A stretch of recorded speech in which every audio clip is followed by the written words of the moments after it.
Imagine you're walking down the street and you see a £50 note on the floor, but you realise a stranger's also seen it. How are you going to split the money? I asked this question to highlight the difference between absolute gains approach versus relative gains approach in international politics, and how this helps us make sense of why states may or may not cooperate over critical issues such as climate change. From an absolute gains perspective, if you split it 50-50, 80-20 or 90-10, you're still going to be wealthier than at the start. So you may accept those terms, even a 90-10 split in someone else's favour, because you've made an absolute gain.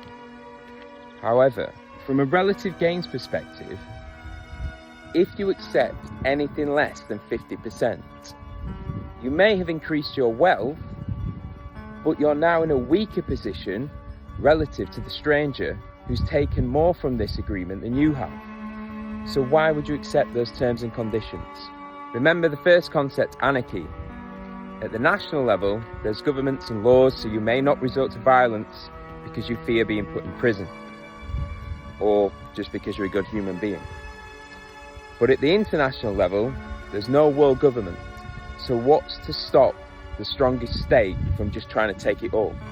So in international politics, liberals appeal to absolute gains to highlight that states do in fact cooperate at the international level, whereas so-called realists appeal to relative gains to highlight key barriers to cooperation.